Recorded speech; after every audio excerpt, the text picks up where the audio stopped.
Hello there, my mate Vince here, and in this box we have a really strange fault. So it's one of those little record players, you've seen me do them in other videos, so it should be an easy fix. But this one was very, very, very hard.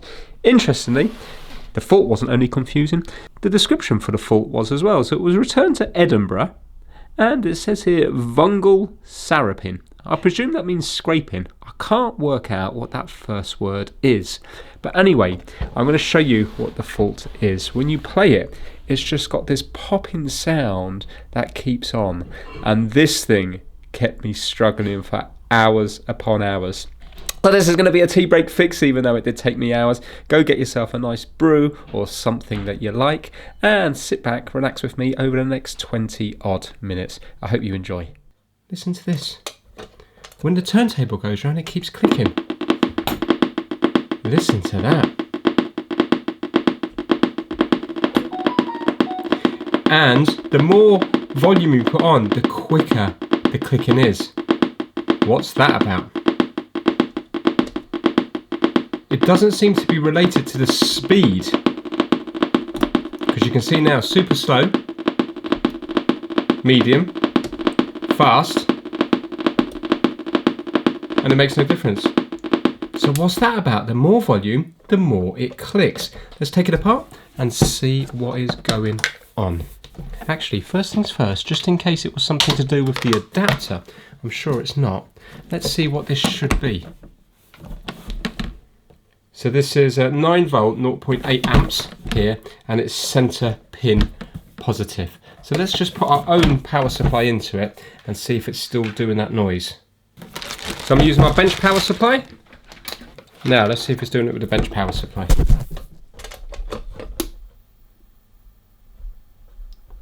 Well, what's that about? Oh no, there we go. I was going to say it's not doing it. Interestingly, it is doing it.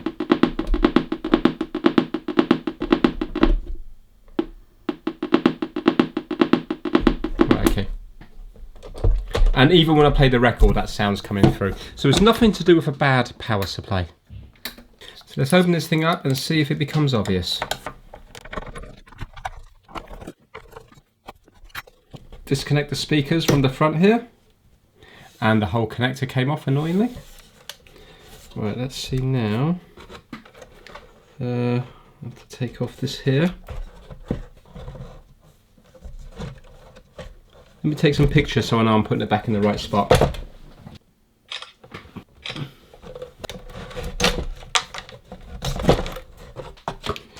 Right now, what could be causing this here? So it's when it's spinning, it's creating noise. Why?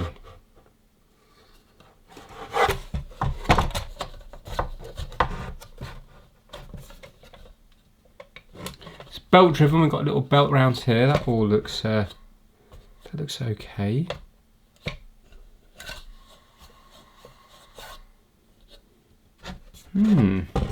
What a strange one.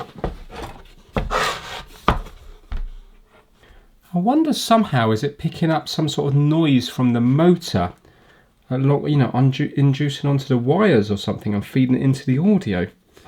Or is it something to do with the speakers here? Where are they connected? They're connected to here. No, not, they're connected this side. Right, I'm just going to put it back together. Well, annoyingly, that's come off there now as well, so I don't actually know which way that should be going on it. Is this the main power coming in? No, this is the main power coming in. Let's leave some of them disconnected and see if the noise disappears. So we'll just connect up what we... so let's leave this board completely disconnected in case somehow the audio was picking up something. Because what's on the back here? We've got an audio, we've got an input and output or something, haven't we? Yeah, we've got aux in and line out. So maybe there was something along that was putting a fault on.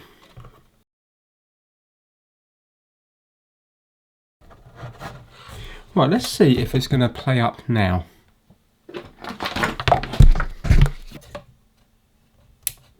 Right, so it's not working at all now. Why not?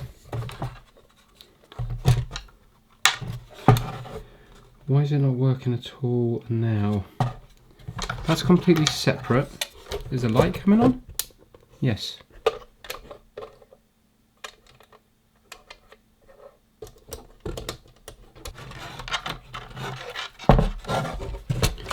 Right, I think I'm going to undo this because the problem is it's never going to turn on when this is in this position, and I'm worried about damaging the little needle, the cartridge. So let's take this off here. And now this should be on all the time because this was on the on position. It was spinning when it was going through this section here. So now it can see each other from the sensor to this part. Then it should be spinning. You know, whenever I turn it on now, it should be spinning. So maybe we can measure some sort of voltage somewhere. So I do measure the voltage, and then it looks like the voltage is going to some pins on a connector. That connector is the one that feeds the backboard that I mentioned earlier, you know, with the phono out, the line out, and also the aux in. So maybe that board needs to be in circuit in order to pass the voltage back onto this board that I'm working on to then pass the voltage through to the board that deals with the turntable. So once I connect that other little backboard back in, you will now see it will start spinning again.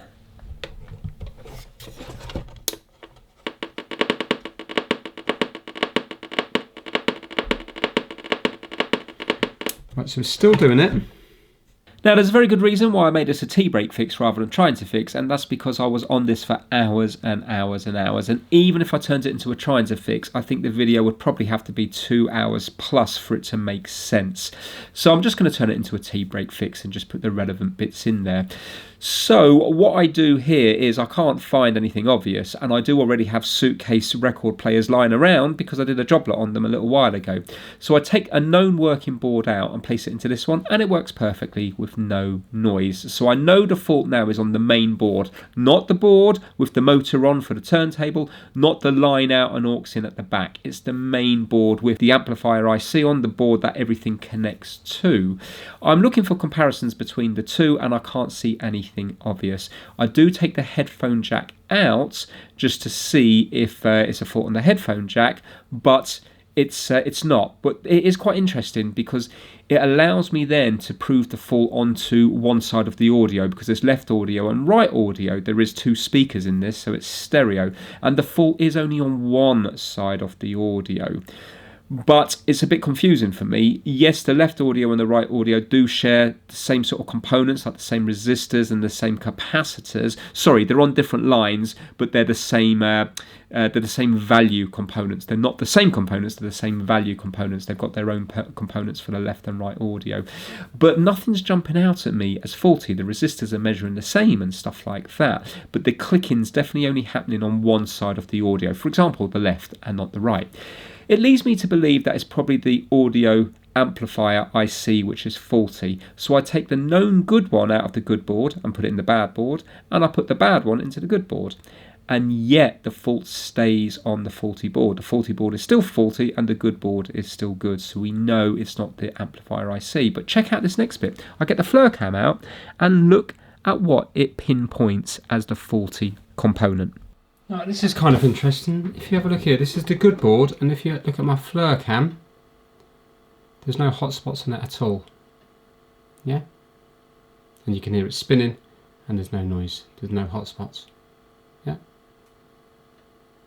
If I turn it around the other way,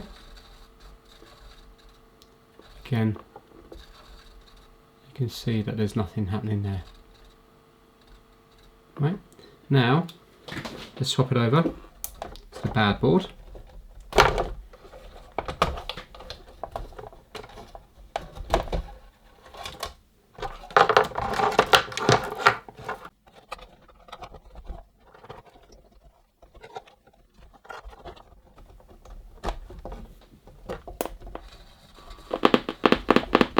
Right, you can see spinning and making a noise. Now, can you see it's starting to get warm in this area down here, which is the chip. Look at that, the chip's warm. And that's not on the good board. So, we know it's not the chip at fault, but there's something. Thank God for the FLIR cam, it's come in handy again. It's something to do with the chip, so it must be some voltages that go into the chip that this is not, must be putting too much voltage into the chip. Well, isn't that really interesting? Normally, I would have just bought myself another chip because the FLIR cam is showing the chip is getting warm. Especially, let's say, if I was to go on to another working one and see the chip's not getting warm, you'd say, yeah, it must 100% be the chip, but I've already swapped the chips over on this. So the chip that was originally on this board is now on the other board, and the good known working chip from the good board is now on the bad board, yet it's displaying the same symptoms off the click. But it's really interesting that it's showing the warmth coming from the chip, and these chips are now cool. You know what I mean? The heat from swapping them over with the hot air station has now gone. It is getting warm because something on the board is causing the chip to get warm. So yeah, I think that's pretty interesting. So yeah, I don't really know where to take this because I can't see any differences on the board with my multimeter, and I've swapped the chip over. The FLIR cam showing the chip's faulty, so this for me is a super confusing one. So in this next part of the video now, what I'm going to do is I'm going to get the soldering iron and I'm just going to tap it on each component just to see if that will pinpoint a problem, because I did that ages ago on an original Xbox, and then when I went on a capacitor the fault disappeared, and because I don't know where to take this one, that's what I'm going to use on this next part of the video here. Right, I still can't find what's wrong with it, so what I'm going to do is I am going to get my soldering iron and I'm going to put it on different components and heat them up and see if the noise disappears. So you can hear the noise now.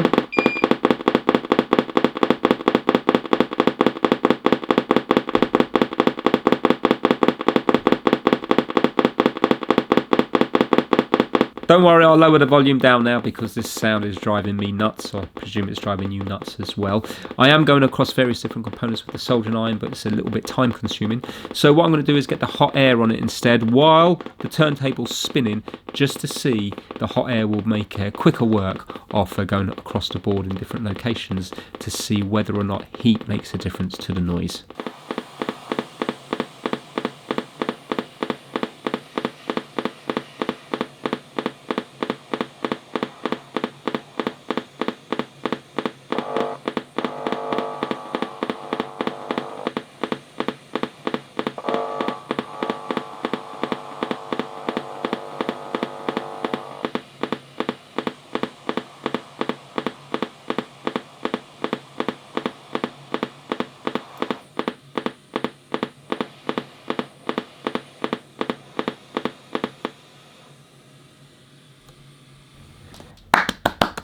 Well done, Vince, you had one job, and that one job was to capture the moment where it stopped making the noise. Hours upon hours upon hours of filming up to this point here, and the very time I used the hot air on the area that stops the noise, it's not on camera. I know, unbelievable. Yes, correct, it is ridiculous.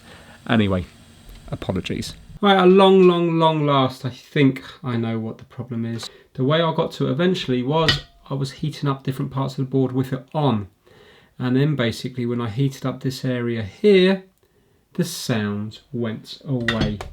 And it's away a lot of the time now, but if I fiddle with a capacitor, it comes back. But it's not one of the electrolytic ones, it's this tiny little SMD one down here. So let me zoom in and show you, because you remember the circuit that I was working on earlier. You won't remember because I didn't show you. So remember, it was on one channel and not another one. Well, if you have a look here, basically, remember it was this channel here that goes down and goes through here. Yeah. This capacitor here is the thing causing the problem, because watch this. Let me turn it on. Right, listen, you can hear it now, but watch. If I mess with this capacitor, see, it goes. Yeah. So it's something to do with this one here. So I'm going to do something a bit drastic. I'm going to go straight on it, and I'm just going to rip it off. There. Now. Surely it's not me grounding it or something, is it? Right, let's swap that capacitor over to that one there and see if it suddenly starts working.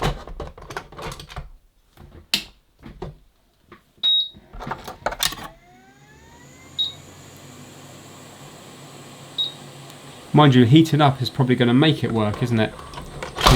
This is the problem when you're dealing with different, you know, just by applying heat it's probably going to start working. Right, let's see now. Let's turn it on now.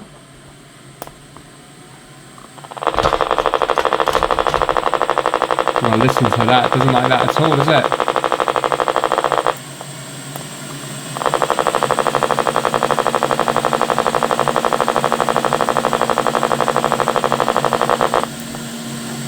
Let's swap it back.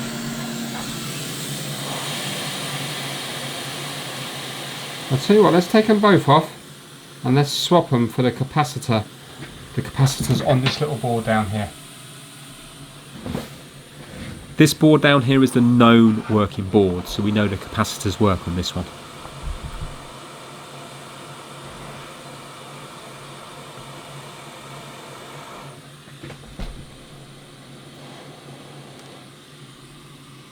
And it was at that moment there the capacitor decided to blow away. Capacitors are a browny beige colour, and guess what? MDF, the box that the capacitor blew into, is also a beigey brown colour. So I spent the next 5 minutes trying to pick up every single speck of dust in there, thinking it was a capacitor.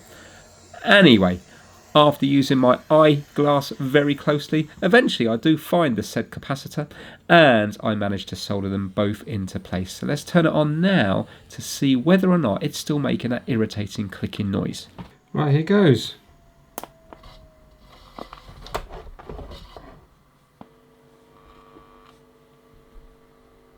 No noise. But it could be because it's warm. This is very warm here. So just by heating them up, I could have heated up another component that's faulty, but I think we've proved it's those capacitors. Well, I'll turn it off, let it cool down, and let's see if we can get a capacitance reading off those ones that came off. I'm presuming they're both going to be the same because they're just different channels.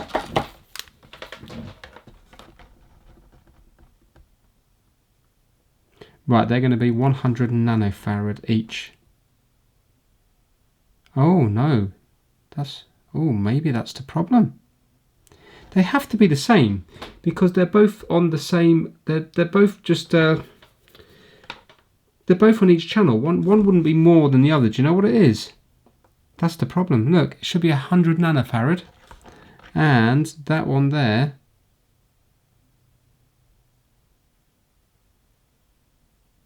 is all over the place. 1 second. Right, this one here. Right, that's stable, isn't it? This one is 11 nanofarad.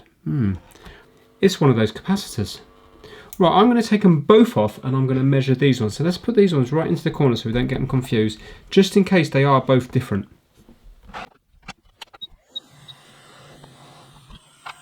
Right now, so this one here, they should be the same. 100 nanofarad, fantastic.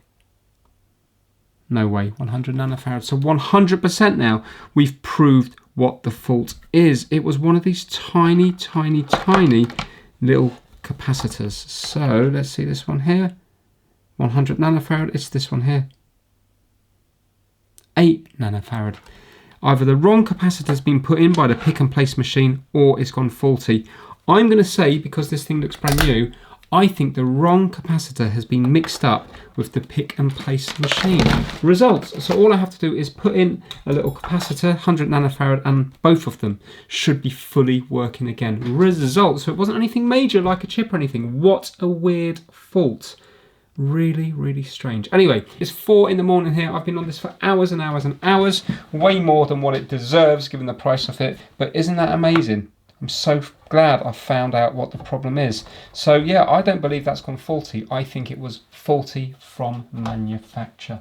I'm going to solder one in tomorrow and then, well, later on today when I wake up, and then it should all be working. result. But it's always a great feeling going to bed knowing you found the root cause of a problem. There's no doubt in my mind now this capacitor was faulty. So yeah, I can have a good night's sleep. And when I wake up in the morning, I'm going to stick in a new capacitor. Let's pick up the video then. Right, it's the next day now, and I've got my 100 nanofarad tiny little capacitors. Looks like I've already used one somewhere. So I'm going to replace the 10 nanofarad with 100 nanofarad, put everything back together, and let's see if we have two fully working record players at the end of the video. I think we will.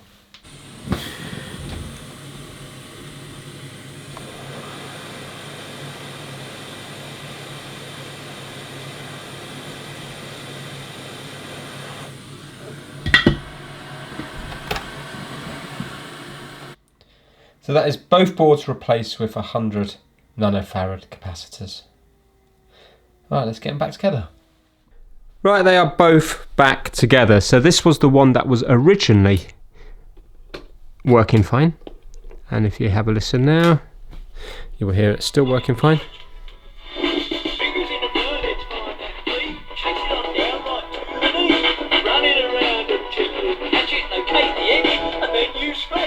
Right, so that's that one.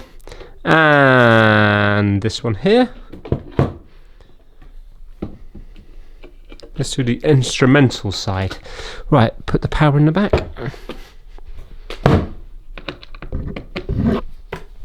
And check it out, no more of that weird clicking. And it's strange.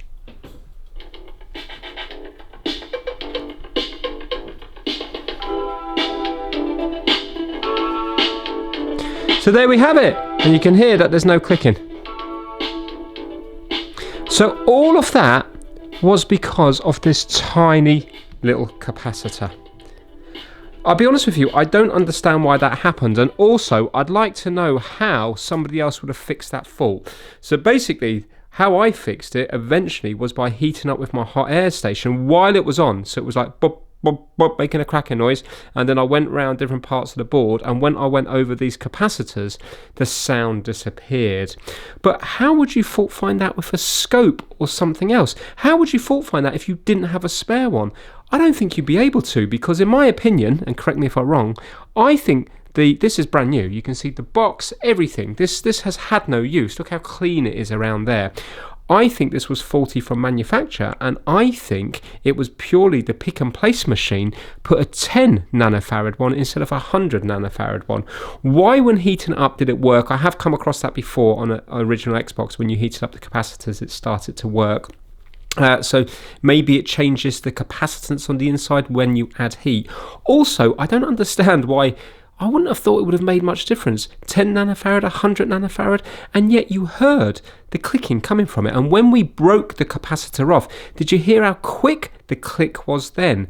So yeah, I mean, I know some of you guys will know. If you could put it down in the comments below, that would help a lot of people out, including myself.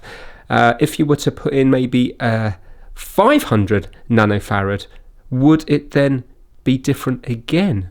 I don't know. The whole thing is very, very odd. Maybe if you were to put in a 500 one, maybe it wouldn't allow through as much of the sounds or something like that. I don't know. But yeah, a real strange one there. And I think it was just pot luck how I ended up fixing it, because I kept swapping components over. I think most people would have given up long before that. So yeah. If you're a professional, how would you have found that one there? Because you're not going to know that it wasn't supposed to be 10. Well, the thing is, in circuit, they're measuring different, aren't they? And realistically, would you have taken those capacitors out of circuit to measure? I'm not too sure. I'd just like to know, because I've been on this for hours and hours, whether there would have been a quicker way to fault find it. But the end result is that it's working, and there was no money spent, because these things cost pennies. So that is it, the strangest fault I think I've ever come across, and one of the hardest ones to fix for a board that was so small. I can't believe a board that's that big has taken me about 6 hours to get through. Anyway, if you enjoyed this video, give it a massive thumbs up, and I will see you all very soon. Thank you so much for watching.